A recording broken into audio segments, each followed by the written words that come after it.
ओम शांति, ओम शांति, ओम शांति। 21/6/25 प्रातः मुरली। ओम शांति। बाप दादा मधुबन। मीठे बच्चे, तुम्हें स्मृति आई कि हमने 84 जन्मों का चक्र पूरा किया। अब जाते हैं अपने घर शांति धाम। घर जाने में बाकी थोड़ा समय है। प्रश्न है, जिन बच्चों को घर चलने की स्मृति रहती है उनकी निशानी क्या होगी? उत्तर है, वह इस पुरानी दुनिया को देखते हुए भी नहीं देखेंगे। उन्हें बेहद का वैराग्य होगा। धंधे दोरी में रहते भी हल्के रहेंगे। इधर उधर जरमुई जगमुई की बातों में अपना समय बर्बाद नहीं करेंगे। अपने को इस दुनिया में मेहमान समझेंगे। ओम शांति। सिर्फ तुम संगम युगी ब्राह्मण बच्चे ही जानते हो कि हम थोड़े समय के लिए इस पुरानी दुनिया के मेहमान हैं। तुम्हारा सच्चा घर है शांति धाम।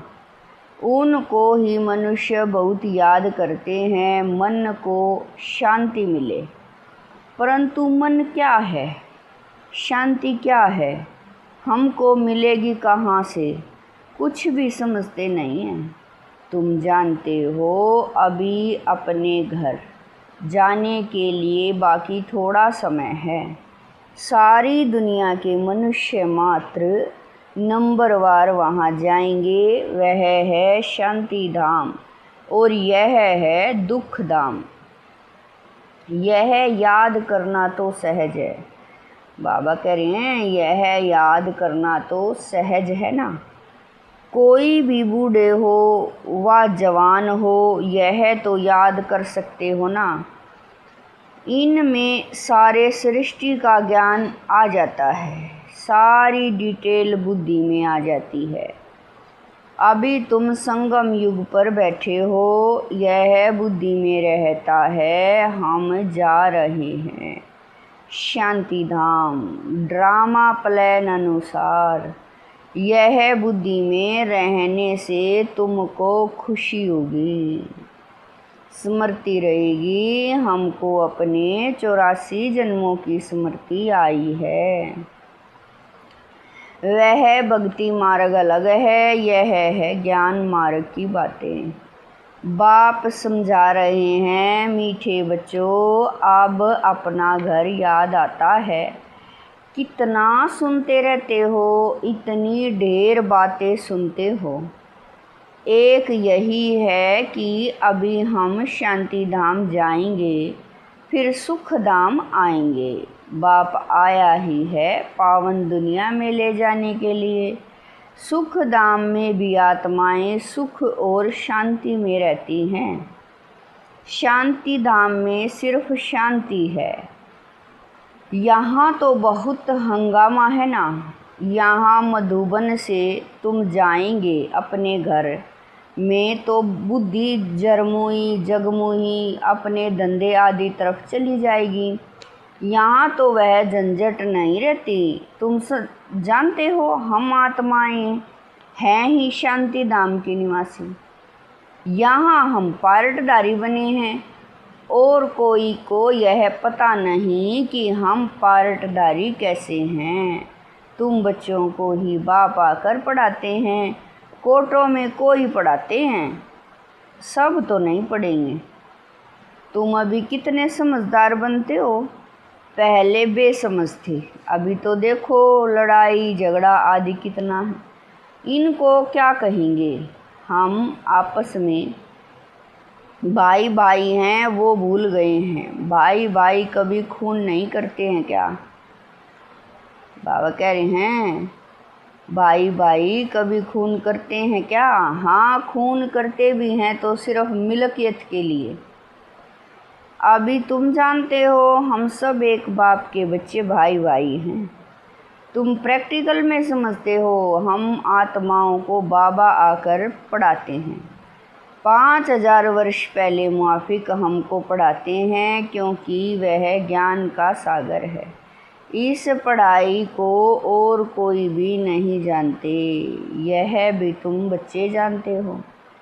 बाप ही स्वर्ग का रचयिता है, सृष्टि को रचने वाला नहीं कहेंगे। सृष्टि तो अनादि है ही, स्वर्ग को रचने वाला कहेंगे। वहाँ और कोई खंड नहीं था, यहाँ तो बहुत खंड है।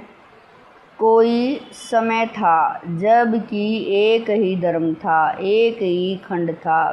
पीछे फिर वैरायटी धर्म आए हैं। अभी बुद्धि में बैठता है कि वैरायटी धर्म कैसे आते हैं। पहला आदि सनातन देवी देवता धर्म है। सनातन धर्म भी यहाँ कहते हैं, परंतु अर्थ तो कुछ समझते नहीं। तुम सब आदि सनातन देवी देवता धर्म के हो, सिर्फ पतित बन गए हो। सतो प्रधान से सतो रजो तमो होते गए हो। तुम समझते हो आदि सनातन देवी देवता धर्म के हैं। हम बहुत पवित्र थे, अभी पतित बने हैं। तुमने बाप से वर्षा लिया है। बाबा कह रहे हैं, तुमने बाप से वर्षा लिया था पवित्र दुनिया के मालिक बनने का। समझते हो हम पहले पवित्र ग्रस्त धर्म के थे। अभी ड्रामा के प्लान अनुसार रावण राज्य में हम पतित प्रवृत्ति मार्ग के बन गए हैं। तुम ही पुकारते हो, हे पतित पावन, हमको सुख धाम में ले जाओ। कल की बात है, कल तुम पवित्र थे, आज अपवित्र बन पुकारते हो। आत्मा पतित हो गई है, आत्मा पुकारती है, बाबा आकर हमको फिर से पावन बनाओ। बाप कहते हैं, अभी यह अंतिम जन्म पवित्र बनो, फिर तुम 21 जन्म के लिए बहुत सुखी हो जाएंगे। बाबा तो बहुत अच्छी बातें सुनाते हैं, बुरी चीज़ छुड़ाते हैं। तुम देवता थे ना, अब फिर बनना है पवित्र बनो। कितना सहज है, कमाई बहुत भारी है, तुम बच्चों की बुद्धि में है। शिव बाबा आया है, हर 5000 वर्ष बाद आते हैं। पुरानी दुनिया से नई होती है ज़रूर, यह कोई और बता न सके। शास्त्रों में कलयुग की आयु बहुत लंबी कर दी है। यह है सारी भावी ड्रामा की।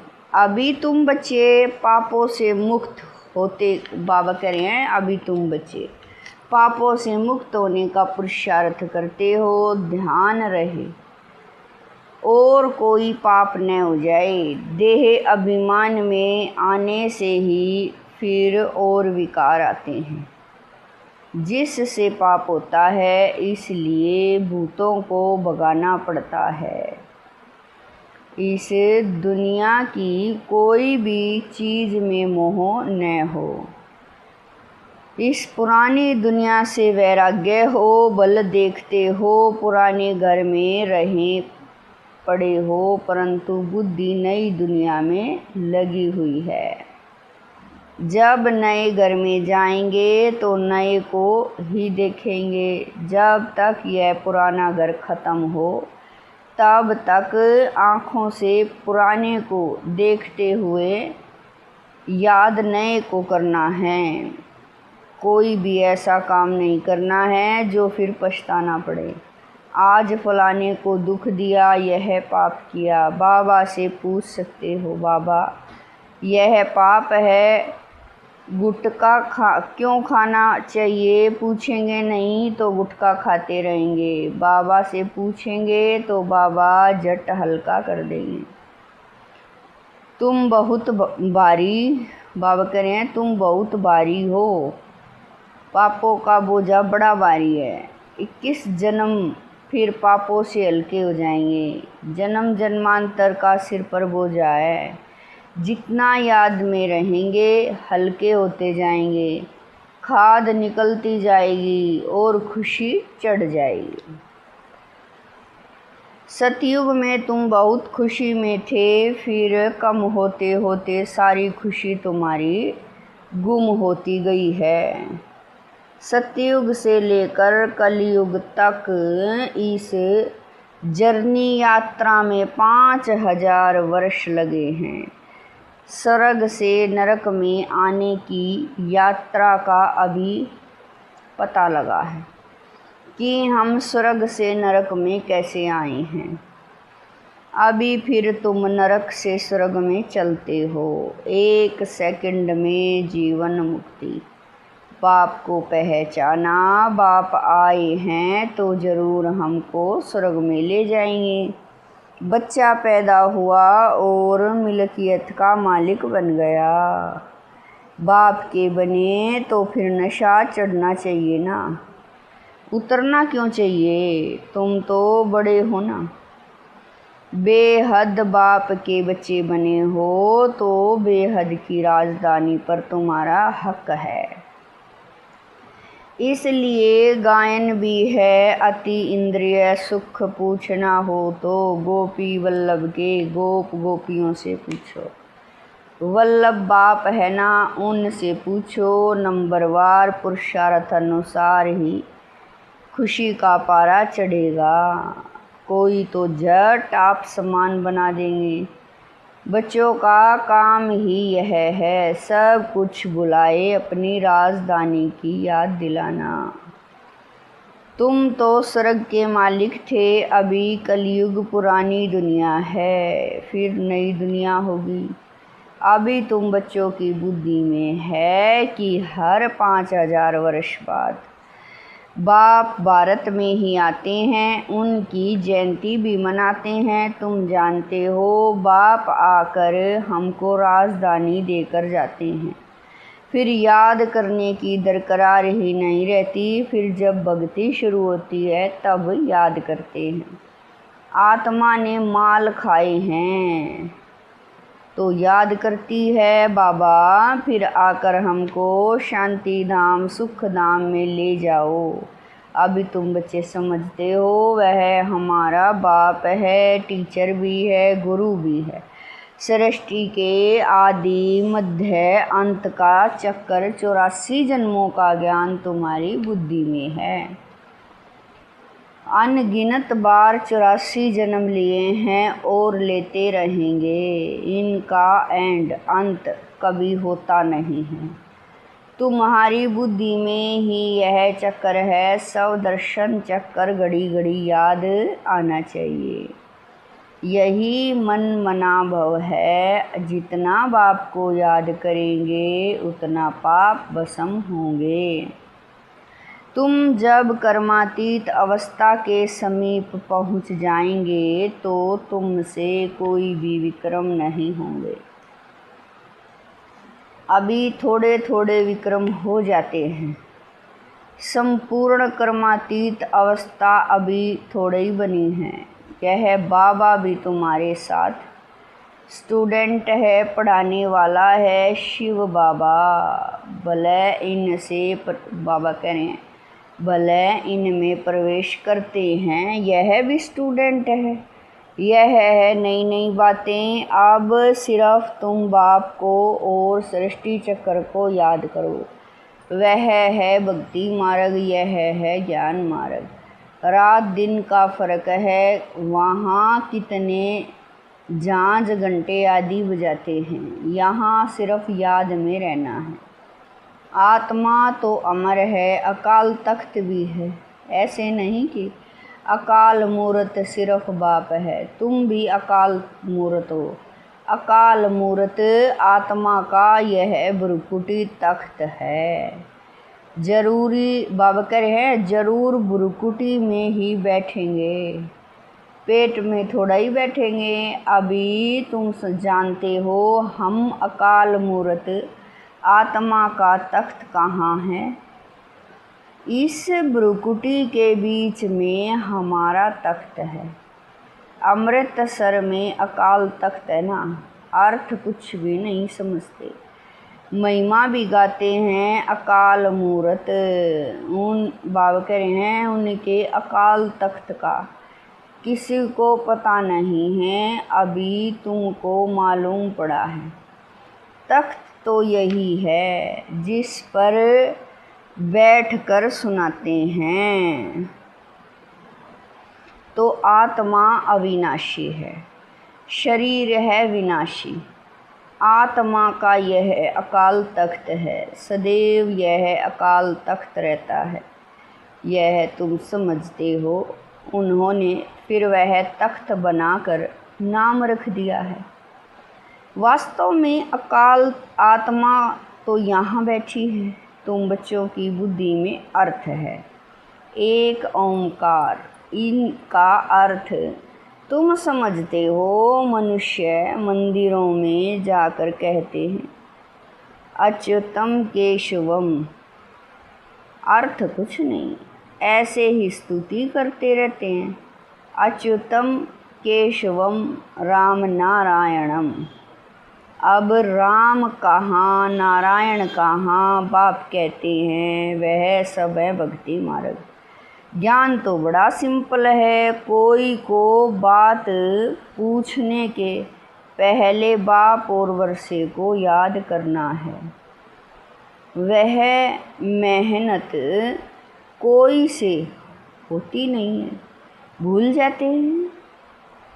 एक नाटक भी है, माया ऐसे करती, भगवान ऐसे करते हैं। तुम बाप को याद करते हो, माया तुमको और तूफान में ले आती है। माया का फरमान है रुस्तम से रुस्तम होकर लड़ो। तुम सब लड़ाई के मैदान में हो, जानते हो इनमें किस किस प्रकार के योद्धे हैं। कोई तो बहुत कमज़ोर हैं, कोई मध्यम कमज़ोर हैं, कोई तो फिर तीखे हैं। सभी माया से युद्ध करने वाले हैं, गुप्त ही गुप्त अंडरग्राउंड है। वे भी अंडरग्राउंड बॉम्ब्स की ट्रायल करते हैं, यह भी तुम बच्चे जानते हैं।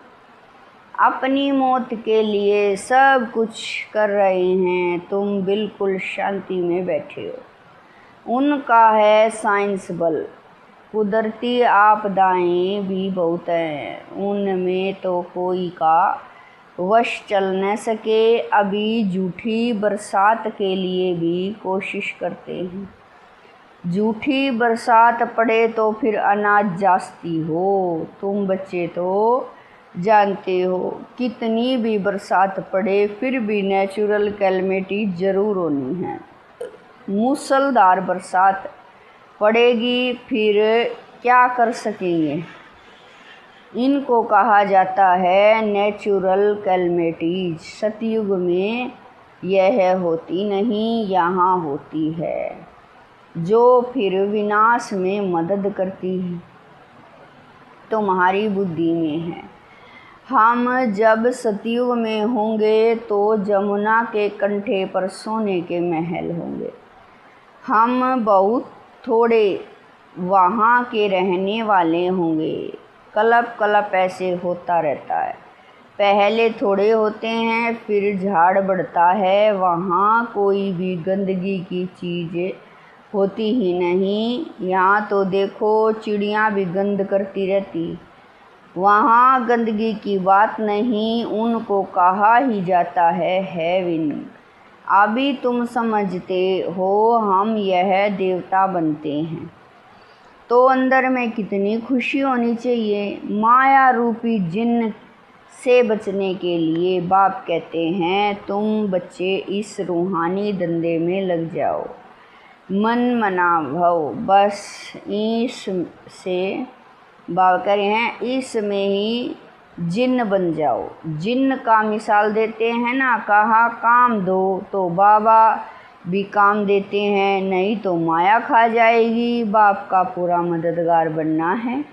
अकेला बाप तो नहीं करेगा, बाप तो राज्य भी नहीं करता। तुम सर्विस करते हो, राजाई भी तुम्हारे लिए ही है। बाप कहते, मैं भी मगध देश में आता हूँ, माया भी मगरमच्छ है, कितने मारथियों को हफ कर खा जाती है। यह सब है दुश्मन, जैसे मेंढक का दुश्मन सर्प होता है ना, तुमको मालूम है, ऐसे तुम्हारी दुश्मन है माया। अच्छा, मीठे मीठे शकील दे बच्चों प्रति माता पिता बाप दादा का याद प्यार और गुड मॉर्निंग। रूहानी बाप की रूहानी बच्चों को नमस्ते। हम रूहानी बच्चों की रूहानी माता पिता बाप दादा को दिलवा जान शिकवा प्रेम से याद प्यार गुड मॉर्निंग नमस्ते। ओम शांति मेरे बाबा, मीठे बाबा, प्यारे बाबा, लाख लाख शुक्रिया मेरे बाबा। धारणा के लिए मुख्य सार है। नंबर 1, स्वयं को पापों से मुक्त करने का पुरुषार्थ करना है। देह अभिमान में कभी नहीं आना है। इस दुनिया की कोई भी चीज़ में मोह नहीं रखना है। नंबर 2, माया रूपी जिन्न से बचने के लिए बुद्धि को रूहानी धंधे में बिजी रखना है। बाप का पूरा पूरा मददगार बनना है। वरदान है, सर्व खजानों को समय पर यूज कर निरंतर खुशी का अनुभव करने वाले खुश नसीब आत्मा भवै। वरदान है, सर्व खजानों को समय पर यूज कर निरंतर खुशी का अनुभव करने वाले खुश नसीब आत्मा भवै। बाप दादा द्वारा ब्राह्मण जन्म होते ही सारे दिन के लिए अनेक श्रेष्ठ खुशी के खजाने प्राप्त होते हैं। इसलिए आपके नाम से ही अब तक अनेक भक्त अल्पकाल की खुशी में आ जाते हैं। आपके जड़ चित्रों को देखकर खुशी में नाचने लगते हैं। ऐसे आप सब खुश नसीब हो। बहुत खजाने मिले हैं, लेकिन सिर्फ समय पर यूज करो। चाबी को सदा सामने रखो, अर्थात सदा स्मृति में रखो और स्मृति को स्वरूप में लाओ, तो निरंतर खुशी का अनुभव होता रहेगा। स्लोगन है, बाप की श्रेष्ठ आशाओं का दीपक जगाने वाले ही कुल दीपक हैं। स्लोगन है, बाप की श्रेष्ठ आशाओं का दीपक जलाने वाले ही कुल दीपक हैं। अव्यक्त इशारे आत्मिक स्थिति में रहने का अभ्यास करो। अंतर्मुखी बनो। आत्मिक स्थिति में रह बाहर मुखता को छोड़ दो तो मेहनत से छूट जाएंगे और अनुभव के सागर में समा जाएंगे। एक दो अनुभव नहीं, अथाह हैं। एक दो अनुभव करके अनुभव के तालाब में नहीं नहाओ। अब बाबा कह रहे हैं, सागर के बच्चे अनुभव के सागर में समा जाओ। ओम शांति।